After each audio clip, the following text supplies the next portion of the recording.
어떤 사람들은 오늘 본문을 바로 앞에 구절에 미리 정하시고 부르셨다는 구절과 연결시켜서 그렇게 해석을 합니다. 또 어떤 사람들은 오늘 본문을 28절에 나오는 하나님의 뜻대로 부르심을 입은 자들에게 모든 것이 합력해서 선을 이룬다는 이 말씀과 연결을 지어서 해석을 합니다. 그런가 하면 또 어떤 사람들은 포괄적으로 말씀 이 전에 나온 전체 내용과 연결시켜서 해석을 합니다.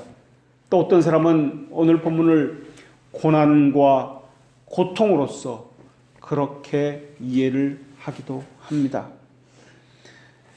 또 어떤 학자들은 오늘 본문을 출애굽한 이스라엘을 연상시킨다고 그렇게 해석을 합니다. 이스라엘 백성들이 지나온 광야의 여정들, 그 약속의 땅에 이르기까지의 그 여정은 너무나도 위험했고 너무나도 힘이 들었던 그런 상황들이 연속이었습니다. 추위와 더위, 배고픔과 목마름, 질병과 맹수의 위협, 이스라엘 내부 안에서의 시기와 질투, 분쟁, 그리고 외부로부터의 위협과 전쟁의 수많은 그한 핍박들이 있었습니다. 육체적인 고통과 수많은 위험들이 끊이지 않고 있었습니다. 그런데 당신은 힘겹다고 생각했는데 다 지나고 뒤를 돌아다 보니까 하나님이 늘 함께 하셨구나라는 것을 깨닫게 되었습니다. 그래서 이스라엘 백성들은 이렇게 고백할 수밖에 없었습니다. 만일 하나님이 우리를 위하시면 누가 우리를 대적하리요? 바로 이러한 해석으로 그렇게 어떤 학자는 해석을 한다라는 것입니다. 그러나 그것이 어떤 해석이든지 오늘 본문의 이 고백은 삶에서 나오는 고백이라는 것을 우리가 알 수 있습니다. 다시 말하면 혀의 고백이라 머리의 고백이 아니다 라는 것입니다. 경험해 보니까 하나님이 이렇다, 그렇게 살아본 사람만이 할 수 있는 고백이라는 것입니다. 마치 역전의 용사처럼 피를 흘리고 수많은 고비와 또한 험난한 상황들을 다 지나고 돌이켜보니까 이것은 하나님의 은혜가 아니고는 도저히 설명할 수 없다는 것을 깨닫게 되었다라는 것입니다.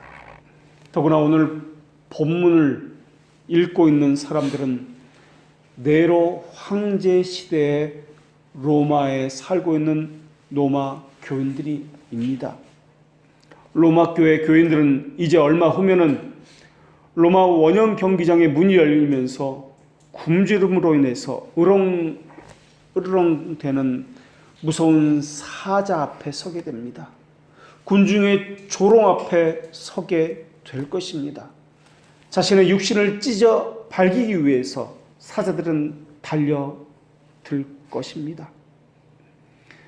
그런 상황 앞에서 오늘 고백이 말씀이 있다라는 것입니다.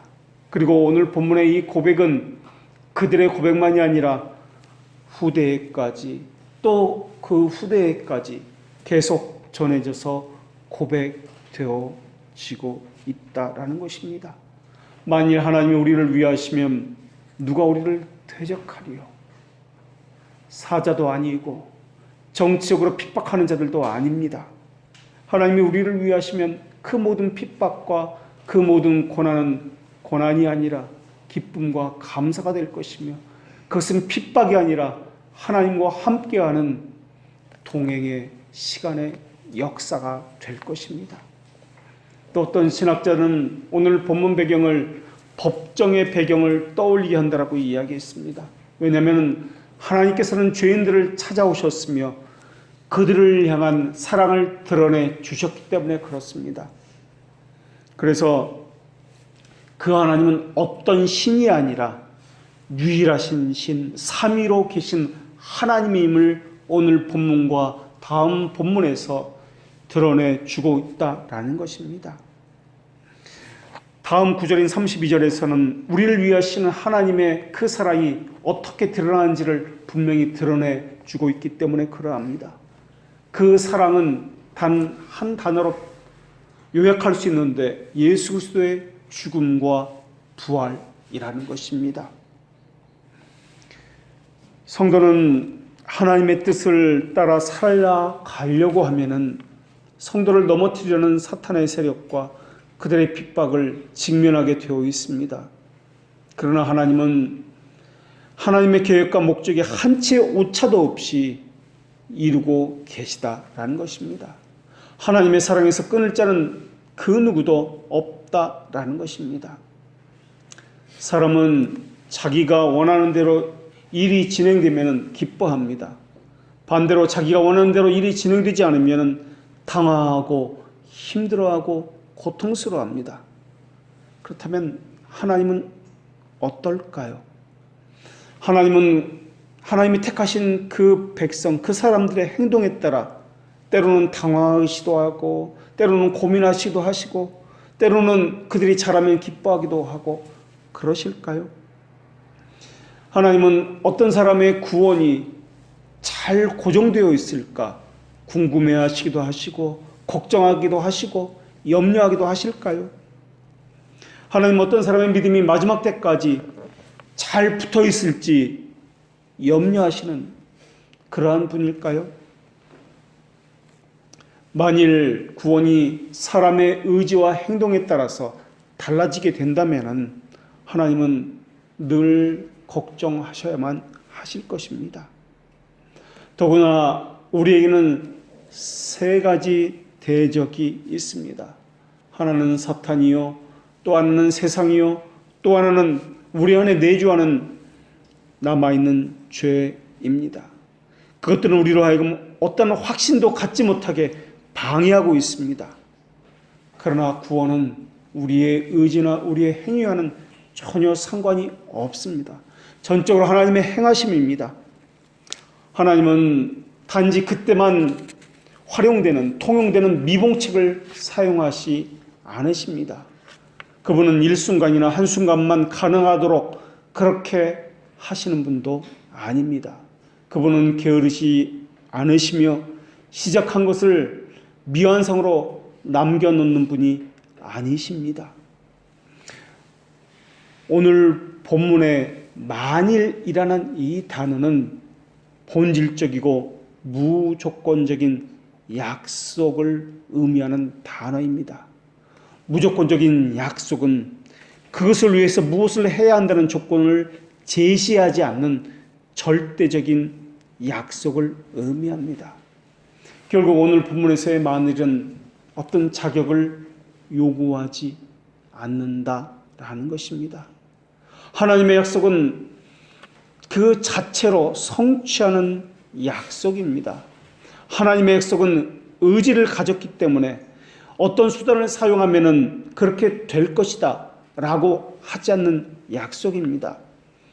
하나님은 하나의 목적에게 합당하게 택하신 후에 취소하지 않는 그러한 분입니다. 절대적인 약속과 조건적인 약속은 서로가 다르기 때문에 그렇습니다. 조건적인 약속은 너희가 무엇을 한다면 나도 너희에게 무엇을 할 것이요 라고 이야기합니다. 반면에 절대적 약속은 내가 무엇을 할 것이며 너희도 무엇을 하게 될 것이다 라고 말을 합니다. 이 두 약속은 우리에게 복 주시고 또한 그 활용하는 방법이 서로가 다릅니다. 절대적인 약속은 오직 은혜로 주어지는 것이지만은 조건적인 약속은 그 약속이 요구하는 자격이 있을 때에만 주어지는 약속입니다. 그래서 절대적 약속은 반드시 지켜지고 이루어지는 약속이지만은 조건적인 약속은 지켜질 수도 있고 지켜지지 않을 수도 있는 약속입니다. 그러나 오늘 본문에서의 이 만일은 바로 절대적인 약속이다라는 것입니다. 그것 때문에 예수 그리스도께서 성부 하나님 앞에 섰을 때 보십시오. 하나님께서 나에게 주신 이들이 바로 여기에 있습니다. 그리고 주님께서는 계속해서 말씀을 이어가실 것입니다. 그 가운데 한 사람도 잃어버리지 않았다 없다라고 말입니다. 절대적 약속은 그 약속 자체로 성취할 수 있는 충분한 힘을 가지고 있기 때문에 그러합니다. 더구나 예수 그리스도의 죽음은 죄들을 용서하는 데만 사용된 것이 아니라 그들의 영혼을 무너뜨리려는 대적들, 그 무리들을 무너뜨리는 데까지 사용되었기 때문에 그렇습니다.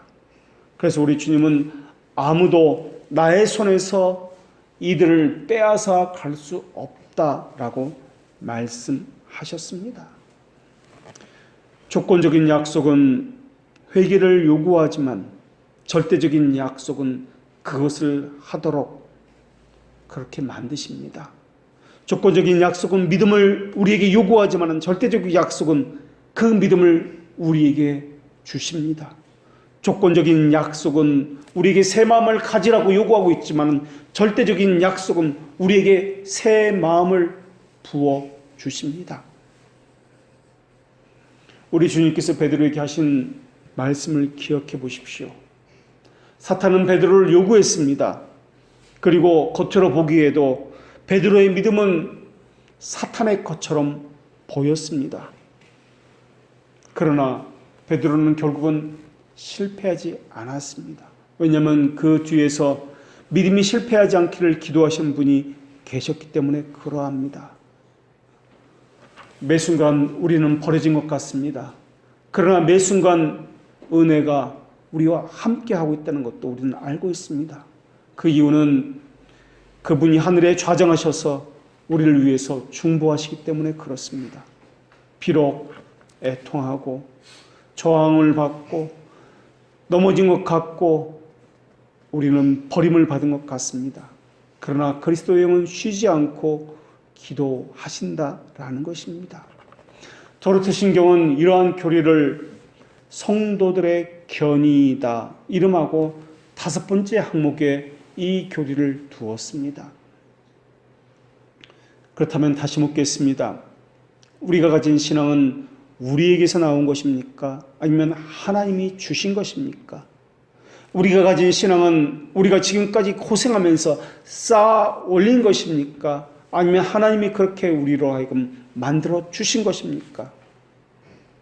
우리의 신앙은 어떤 목사님이나 어떤 교회에서 훈련받은 결과의 결과물입니까? 아니면 하나님께서 거저 주신 것입니까? 우리가 가진 신앙은 부모님에게 물려받은 결과입니까? 그렇다면 이것은 어떻습니까? 우리가 가진 신앙은 부모님이 새벽기도 가서 기도했고 그렇게 수고했기 때문에 기도했기 때문에 생긴 신앙입니까? 혹시 우리는 우리의 양심 때문에 교회 가는 것은 아닙니까? 양심 때문에 헌금하고 그렇게 하는 것은 아닙니까? 수많은 사람들이 이 문제를 가지고 고민했습니다. 그리고 우리 신앙의 선배들이 이 문제를 가지고 도르트 총회에서 다루었습니다. 우리는 모두 전적으로 타락했고 부패했기 때문에 구원 문제에 있어서 전혀 무능력한 사람들입니다. 그런 사람을 하나님께서는 그 사람의 상태나 조건을 전혀 보지 아니하시고 무조건적으로 택해 주셔서 제한되고 특별한 사람만 그 죄들을 용서해 주셨습니다. 그리고 성령 하나님은 그분이 정하신 그때 그리고 그분이 정하신 방법으로 그 누구도 저항할 수 없는 불가항력적인 그 은혜로서 그 사람을 불러서 중생하게 하셨고 구원으로 인도해 주셔서 결국에는 그 택한 사람은 한 사람도 나고자가 없이 구원받게 하신다라는 것입니다. 결국 하나님께서 행하시는 일은 조건부 집행유예가 아니라 완전한 사면이라는 것입니다.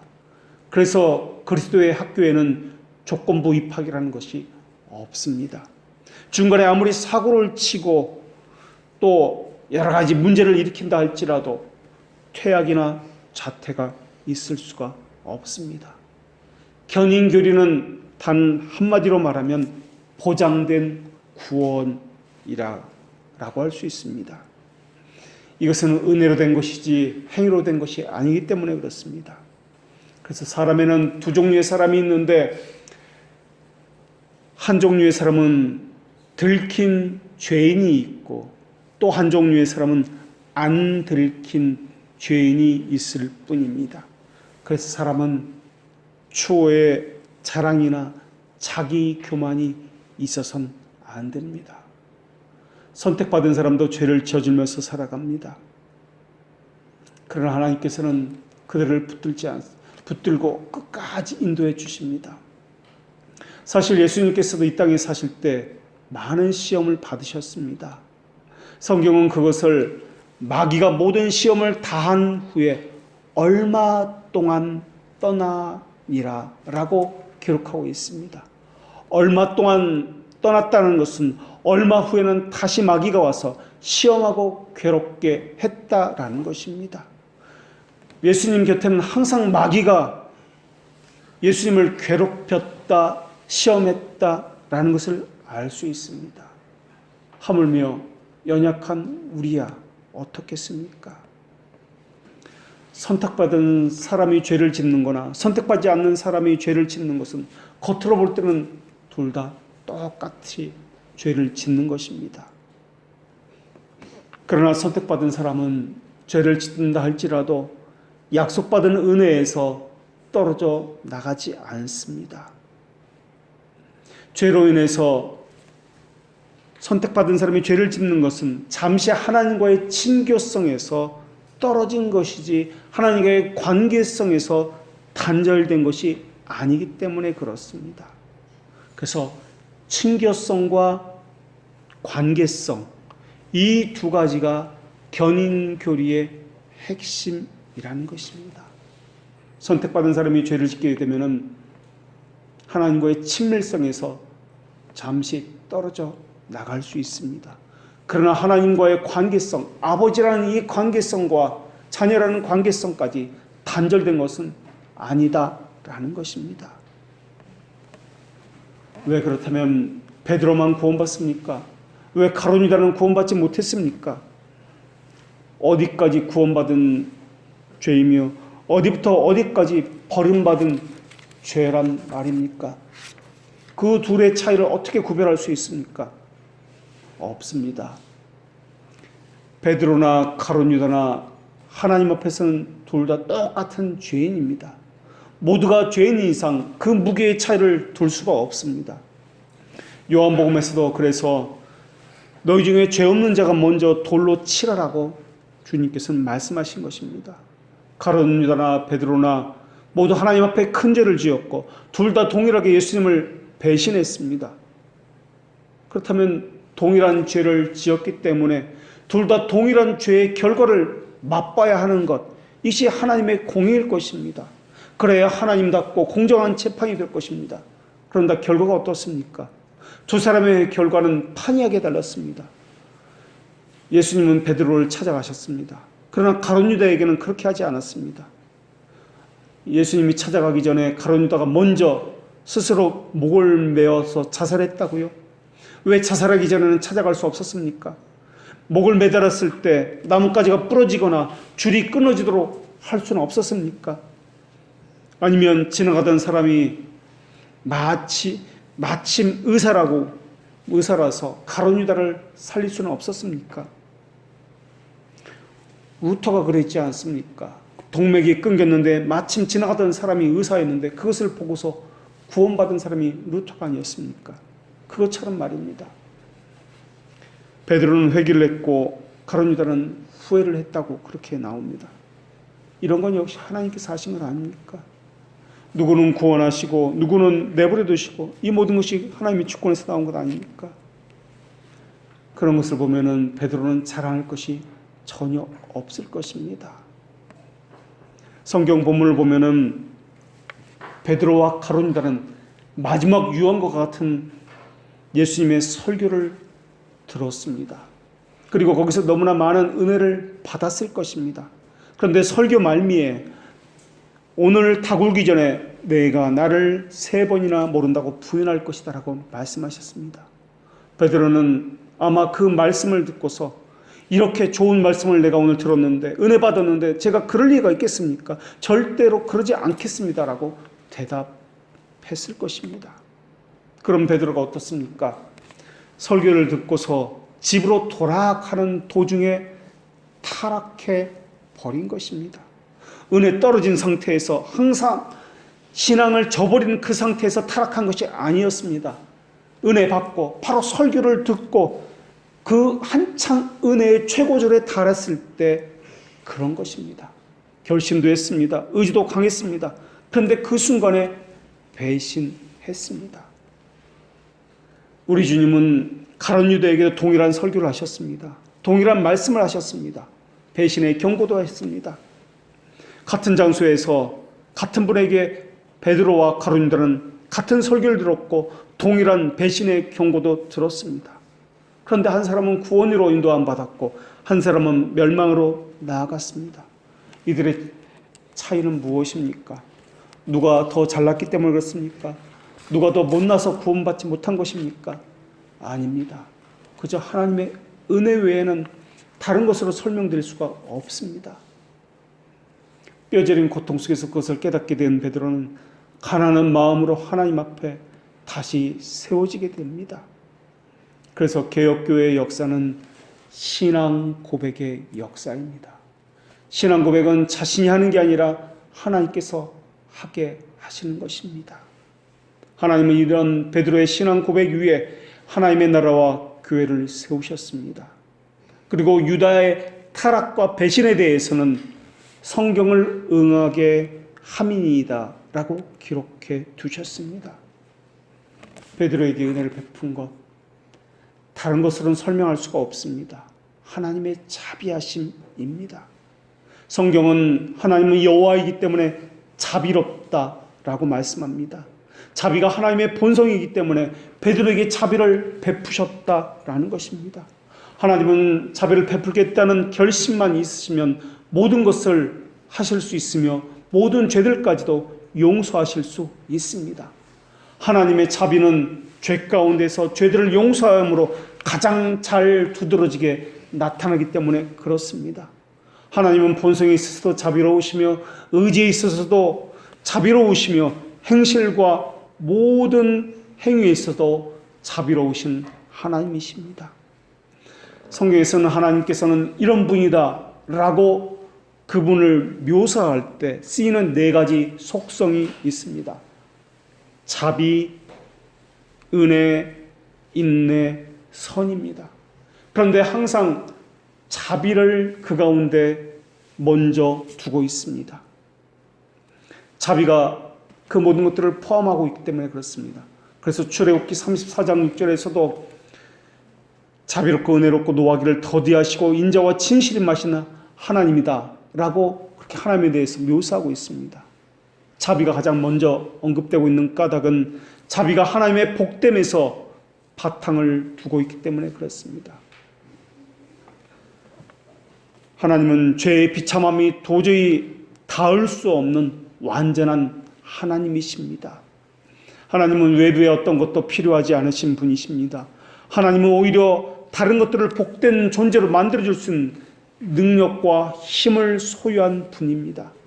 하나님은 자비롭기 때문에 죄인들이 하나님께 아무리 죄를 짓는다 할지라도 용서해 줄 수 있는 그러한 분이십니다. 죄인들의 죄악이 아무리 크다 할지라도 하나님의 자비와 선하심을 어떻게 하지 못하기 때문에 그렇습니다. 피조물이 어떻게 하든지 하나님은 모든 즐거움으로 충만하시며 여전히 완전하시며 여전히 자비로우시며 흠집이 조금도 나지 않는 분이십니다. 피조물들이 하나님께 죄를 짓든지 죄를 짓지 않든지 간에 하나님은 똑같이 언제나 거룩하신 분이십니다.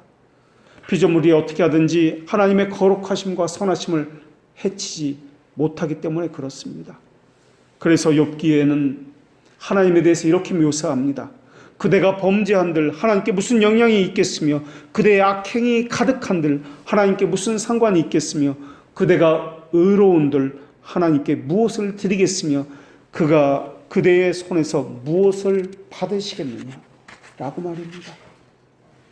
악인이든 의인이든 누구든지 간에 하나님께 해를 끼칠 수도 없고 혜택을 드릴 수도 없다는 것이 성경의 증언입니다. 하나님은 피조물들의 의로움 때문에 득을 보시는 분이 아닙니다. 하나님은 피조물들의 죄로 인해서 손상을 입는 분이 아니십니다. 스스로 완전하시고 스스로 충만하신 하나님은 스스로 또한 자비로우신 분이십니다. 그런데도 사람들은 하나님에 대해서 생각할 때 이 내적 본질적인 복됨에 대해서 자신들이 마치 어떤 영향을 끼치는 것처럼 편견에 사로잡혀 있습니다.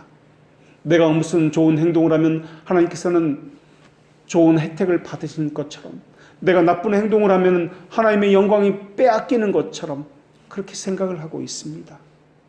하나님의 영광과 관련되어서는 하나님의 영광 자체가 변화가 있다, 얻거나 빼앗긴다, 그런 의미가 아니라 이 땅에 두신 하나님의 이름과 그 명예와 관련되어서만 그렇다라는 것입니다. 왜냐하면 사람들에게 알려지는 하나님의 이름의 평판이 사람의 인식에 의해서 생기기도 하고 또한 사라지기도 하기 때문에 그렇습니다. 이것은 사람의 인식과 관계된 것입니다. 그래서 출애굽한 이스라엘 백성들에게 하나님께서 어떻게 하셨는지 그 소문을 듣고 가나안 족속들이 벌벌 떨었던 것입니다. 사람들은 묻습니다. 내가 걷는 이 길은 하나님께서 예정하신 길입니까? 나를 통해서 하고자 하는 것은 무엇입니까? 나는 앞으로 어떤 길을 걷게 되는 것입니까? 우리는 그 답을 모릅니다. 하나님만이 알고 계십니다. 우리를 향한 하나님 계획도 하나님만이 알고 계십니다. 다만 우리가 아는 것은 한번 택한 백성은 선한 길로 인도함을 받아서 결국에는 구원받는다는 사실입니다. 하나님께서 자비를 베풀고자 하시는 경우에는 하나님의 신성 전체를 끌어들여서 여호와라 불리는 은혜롭고 자비로우신 하나님의 본질이 개입하신다라는 것입니다.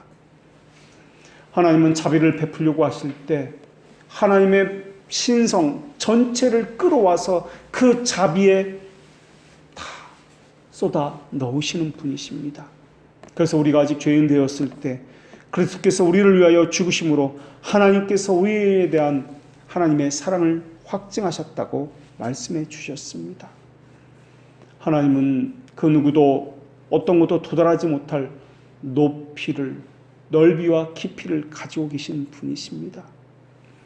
하나님께서는 아브라함에게 나타나셔서 하나님의 이름을 알려주셨고 자비하신 분이라는 것도 믿음의 약속도 해주셨습니다. 이때 알려주시는 이름이 있습니다. 나는 전능한 하나님이다 라는 이름이었습니다. 이 말은 나 스스로 충분한 하나님이다 라는 뜻입니다. 이 이름의 뜻을 토마스 구진이라는 청교도는 또 이렇게 해석합니다. 나는 꽉 차 있다. 나는 나 자신으로 전적으로 충분하다. 그러므로 나는 내 안에 있는 것을 다른 이들에게 제공할 수 있는 하나님이다. 나는 나 자신에게 복락을 간직할 뿐만 아니라 다른 이들에게 절철 나눠줄 수 있을 만큼 충분한 것을 가지고 있다라고 말입니다. 완전하신 분, 충분하신 분, 모든 것을 다 덮고도 흠이 점도 없으신 그분이 우리와 약속을 맺으셨습니다. 그리고 그 약속은 일방적인 하나님의 주권적인 약속이며 절대적인 약속입니다. 한번 맺으신 그 약속을 사람은 잊어버리나 하나님은 잊어버리지 않습니다. 이해하실 뿐만 아니라 기억하신 분입니다. 사람은 많은 것을 잊어버리나 하나님의 지식은 영원히 간직하신 분입니다. 그래서 1000년 전에 일어난 사건도 마치 어제 일어난 사건처럼 1000년이 하루 같다라고 그렇게 생생하게 우리에게 들려주시는 것입니다. 하나님은 시간의 지배를 받는 분이 아니기 때문에 그렇습니다. 지식에 있어서도 완전하신 분은 또한 자비에 있어서도 완전하십니다. 그래서 하나님을 자비의 아버지라는 호칭과 함께 위로의 하나님이라는 호칭으로 둘이 결합하여서 우리에게 주어지는 것입니다. 이때 자비의 아버지라는 이 말, 아버지라는 것은 관계성을 나타내는 말이기 때문에 자비와 연관지어서 우리에게 주어지는 것이고, 또 위로의 하나님이라 할 때 이 위로는 하나님의 주권과 관련되어서 나타나기 때문에 하나님께서는 위로할 자에게 위로하시고 긍휼을 베풀 자에게 주권적으로 나타나기 때문에 하나님이라는 이 능력이라는 엘로힘이라는 단어와 연관지어서 위로라는 단어가 나타나는 것입니다. 일찍이 여호와께서 나에게 나타나사 내가 영원한 사랑으로 너를 사랑하기에 인자함으로 너를 이끌어노라 라고 예레미야 선지를 통해서 우리에게 말씀해 주셨습니다. 인자함으로 이끌었다라는 것은 두 가지 의미가 있습니다. 하나는 하나님의 인자하심이 우리에게까지 닿도록 연장시켰다, 끈을 길게 늘어뜨렸다는 뜻이 있고, 또 하나는 하나님의 인자를 하나님 스스로 우리에게 의지를 가지고 뻗치셨다라는 뜻이 있습니다. 하나님의 자비를 받을 자격이 있어서가 아닙니다. 하나님 스스로 하나님의 자비를 우리에게까지 의지를 가지고 길게 연장하셨고 뻗치셔서 우리에게 주신 것입니다. 우리가 죄인 되었을 때 예수 그리스도께서 죽으심으로 하나님의 자비를 우리에게 뻗치신 것입니다. 그래서 우리의 행한 바 의로운 행위로 말미암지 아니하고 오직 그의 긍휼하심으로 우리가 구원받은 것입니다. 모든 피조물은 스스로를 지키려는 본능이 있습니다. 그래서 사람은 본능적으로 자기에게 해가 되고 피해를 주는 것을 피합니다. 멀리합니다. 그리고 유익을 주는 사람이나 환경에 대해서는 가까이 하려는 본능이 있습니다. 이것은 이성이 없는 동물도 마찬가지입니다. 그런데 사람에게는 자기 존재에게서 나오는 어떤 공급을 통해서 자기를 지키고 보존하는 능력이 전혀 없습니다. 그래서 환경을 의지하기도 하고 물질을 의지하기도 하고 또한 어떤 사람이 주는 것을 의지해서라도 자기를 보존하려고 그렇게 노력을 하고 있습니다. 그러나 하나님은 스스로 능력이 있으신 분이십니다. 그래서 하나님은 이 능력을 가지고 어떤 이에게는 자비를 주십니다. 그리고 자비를 주실 뿐만 아니라 하나님의 질신성이 이것을 보증하고 계십니다. 그런데 사람의 본성에는 은혜에 대한 적대감이 또한 있습니다. 사람이 자연 상태에 있을 때는 하나님께 지속적으로 저항합니다. 그리고 하나님께서 주시는 그 계시에 대해서 본성적으로 신뢰할 만한 능력이 조금도 없습니다. 사람은 원수의 말을 믿지 않습니다. 신뢰하지 않습니다. 늘 경계합니다. 마찬가지로 하나님에 대해서 경계합니다. 본능적으로 싫어합니다. 하나님께서는 이것을 해결해 하셔야만 우리에게 가까이 오셔서 하나님의 좋은 것들을 우리에게 주실 수 있습니다. 그래서 주신 것이 믿음이라는 선물입니다. 그러나 남아있는 죄의 잔재가 지속적으로 믿음에 관련된 것을 거부하라고 요구하고 있습니다. 더구나 사람들은 자기에 반하는 것, 이것을 부정하거나 버리려고 하고 있습니다. 사람은 믿음에 속한 것을 살피거나 자기를 검증하는 것도 원하지 않습니다. 그런데 믿음은 무엇이라고 이야기합니까? 자기를 버리라고 이야기합니다. 옛사람을 벗어 던지라고 이야기합니다. 죄를 짓는 눈을 뽑아내라고 이야기하고 자기의 팔다리를 잘라 버리라고 이야기합니다. 사람들은 어떻게 하면 더 소유를 얻을까 고심하고 그것 때문에 힘들어하는데 믿음은 자기의 가진 소유를 버리라고 이야기합니다. 믿음의 열매인 거룩에 대해서도 적대적이고 있습니다. 죄를 깊이 사랑하기 때문에 그리스도의 길은 너무 좁다라고 사람이 갈 수 있는 없는 험난한 길이다라고 그들은 이야기합니다. 또 어떤 이들은 말로는 간다고 하지만은 실제로는 그 길을 걷기 싫어하고 있습니다. 오히려 세상이 주는 쾌락, 세상이 주는 유익, 탐욕이 손을 잡고서 하나님을 반대하는 형국입니다. 사람들은 또한 그렇게 살지 않으면서 그렇게 사는 것처럼 착각하는 경우도 너무나 많이 있습니다. 그런 의미에서 보면은 우리의 믿음을 대적하는 것은 최대의 적은 세상도 아니고 사탄도 아니고 어쩌면 바로 우리 자신의 본성일지도 모르겠습니다. 우리의 마음은 더디 믿으며 거짓된 것에는 속히 믿으며 편견의 구름에 뒤덮여 있습니다. 어리석음과 불순종은 한편이 되어서 믿음에 대해서는 무감각함을 갖게 만들고 있으며 세상에 썩어질 유행에 대해서는 민감하고 너무나 좋게 여기는 마음을 갖게 만듭니다. 믿음의 은혜가 없어도 신앙을 고백할 수 있게 만들고 있으며 실천이 없어도 지식을 갖게 만들고 있습니다. 썩어서 죽은 나무에도 햇빛은 비추이고 비가 내리는 것처럼 말입니다. 복음이 없어도 도덕적인 삶을 살 수 있습니다. 돌이킴이 없는 회개가 있을 수 있으며 신실하지 않은 위선이 있을 수 있습니다.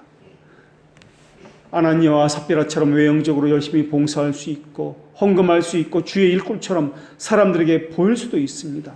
그러나 성경은 악인의 재물은 언제나 하나님께서 가증하거늘 하물며 악한 뜻으로 드리는 것이야 라고 말씀하고 있습니다. 헌금을 습관적으로 드리는 이들이 있습니다. 습관적으로 교회 나오는 이들이 있습니다. 감사해서 드린 적은 단 한 번도 없는데 말입니다. 그리스도와 단절된 반역자가 드리는 예배는 하나님과는 전혀 상관이 없습니다. 인간의 죄는 강제적으로 짓는 것이 아니라 필연적으로 짓는 죄입니다. 그런데 하나님은 이런 우리들에게 죄가 정의와 자비를 갈라놓아서 따로따로 놓았을 때 그리스도를 보내서 이 둘을 합쳐 놓으셨습니다. 그리고 이것을 택하신 이들에게는 적용하셨고 부어주셨습니다. 이렇게 하신 이유는 특별한 이유가 있어서가 아닙니다. 선택은 우리의 공로에 의해서가 아니라 알 수 없는 하나님의 지혜와 자비하심에 의해서라는 것입니다. 그래서 하나님께서 선택하셨다는 그 자부심, 하나님의 백성이라는 이 생각, 이것은 우리 신앙생활에 있어서 없어서는 안 되는 필수적인 자세입니다. 선택에 대한 자부심, 자긍심이 있으면 자신이 행해야 할 높은 의무에 대해서도 결코 낙심하거나 불만 토해놓지 않습니다. 세상은 우리를 버릴지라도 하나님 우리를 버리지 않을 것이라는 선택된 백성이라는 거룩한 자존심이 있을 때 우리의 소망은 더욱 굳건해질 수 있습니다. 그리고 외부의 환경으로부터 영향을 받지 아니하고 그것 때문에 넘어지지 않을 수 있습니다.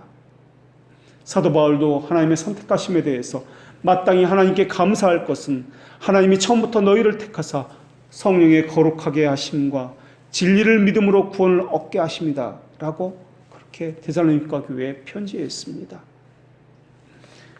핍박에 둘러싸인 환경 속에서 믿음을 지킬 수 있었던 유일한 이유, 핍박을 견딜 수 있었던 유일한 이유는 하나님이 우리를 선택해 주셨다라는 것입니다.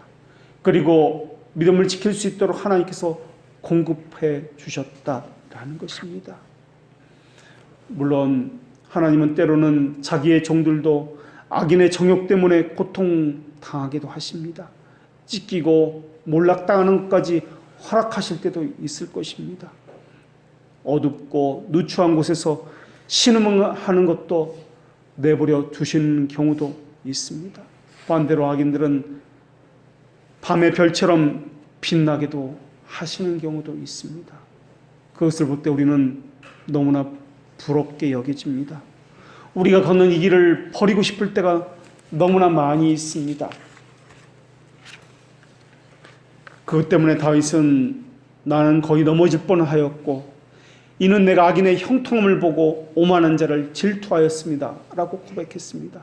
그러나 다윗은 그 고백 이후에 다시 이렇게 고백합니다.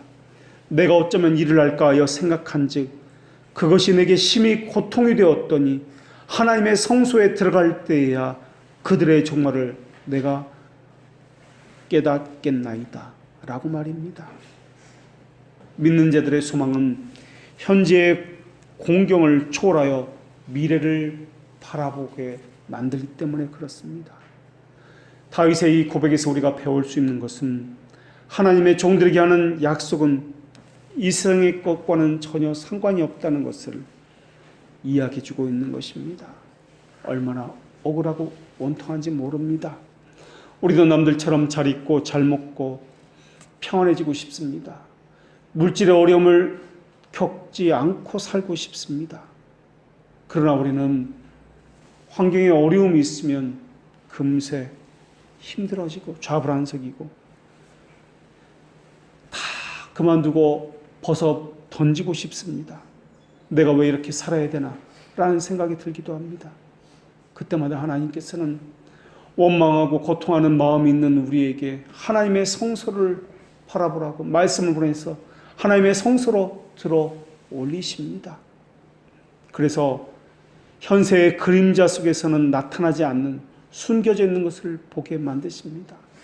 숨겨져 있는 하나님의 자비 그리고 하나님의 최후의 심판대를 보게 하십니다.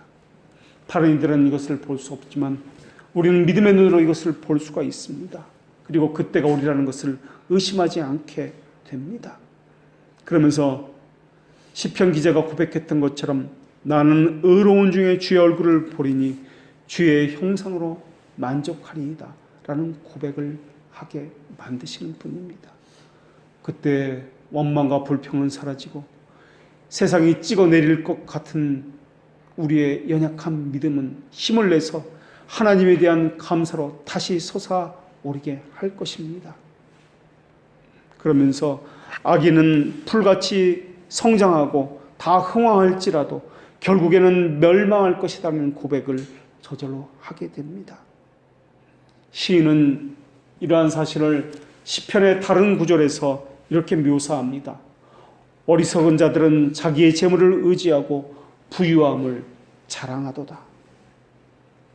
주의 택함을 받은 백성들은 연약함 속에서 불행과 고난 중에서 오히려 큰 소망을 얻는 이들입니다. 이 모든 것의 주인은 하나님이기 때문에 그렇습니다. 불행도 하나님으로부터 오며 모든 행복도 위로도 하나님으로부터 온다는 것을 알기 때문에 그렇습니다. 그래서 하나님의 주권에 의해서 이루어지는 모든 것들은 하나님의 지혜와 섭리와 하나님의 선하심과 자비함에 속하기 때문에 그렇습니다. 하나님이 위하시면 그 무엇으로도 하나님의 뜻을 방해할 수 없기 때문에 그렇습니다. 하나님의 너그러운 은혜를 맛본 이들은 그분을 아버지라 부를 것입니다. 그래서 하나님의 백성은 다른 곳에서는 소망과 위로를 얻지 못합니다. 성도들은 주께서 주시는 십자가를 잠시는 질 수 있습니다. 그러나 그것은 일시적인 것이지 영원한 것은 아닙니다. 그러나 그들이 받는 자비와 위로는 영원하다는 것을 잘 알고 있습니다. 그래서 믿음이 더해갈수록 하나님의 은혜의 크기도 커져간다는 것을 알고 있으며 하나님을 아는 지식이 더해갈수록 감사에 대한 마음도 함께 자라갈 것입니다. 사도 바울은 이렇게 고백했습니다. 내가 모든 사도보다 더 많이 수고하였으나 내가 아니요 오직 나와 함께 하신 하나님의 은혜로다. 하나님께서는 오늘 본문 말씀을 통해서 만일 하나님이 우리를 위하시면 누가 우리를 대적하리요? 라고 말씀해 주셨습니다. 기도하겠습니다.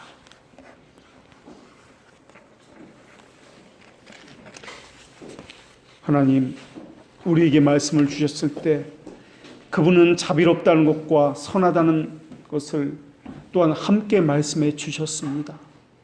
우리는 하나님의 말씀을 통해서 하나님의 어떠하심을 잊어버리고 상황과 또한 하나님께서 어떤 행위를 하셨다는 것만 생각하고 원망하고 불평하고 이런 삶을 살고 싶지 않습니다. 여기서 벗어나게 해주십시오라고 이야기합니다. 우리도 세상 사람들처럼 떵떵거리며 살고 싶습니다. 물질을 많이 가지고 평안한 가운데 살고 싶습니다. 염려하고 고민하지 않게 되게 해 주십시오라고 기도합니다. 그러나 하나님은 행위와 함께 하나님이 어떤 분이라는 것을 동시에 우리에게 알려주셨습니다. 그러나 우리는 겉으로 드러난 것만을 보고 있습니다. 숨겨진 하나님의 약속, 하나님의 비밀은 보지 못하는 눈을 가지고 있습니다. 하나님 우리를 불쌍히 여겨주시옵고 늘 하나님께서 위로와 말씀으로 우리를 그 소망과 함께 숨겨진 것을 보게 하듯이 오늘 우리에게도 보게 하셨으니 앞으로도 영원한 소망을 붙들고 믿음 가운데 하나님께서 우리를 이끌고 가신다는 것을 깨닫게 하여 주시옵소서. 그것으로 인해서 하나님께서 우리를 위하시면 누가 우리를 대적하리요? 그 누구도 우리를 대적할 수 없다는 것을, 우리를 넘어뜨릴 수 없다는 것을 늘 기억하며 살게 하여 주시옵소서. 이 모든 것을 예수 그리스도의 이름으로 기도합니다. 아멘.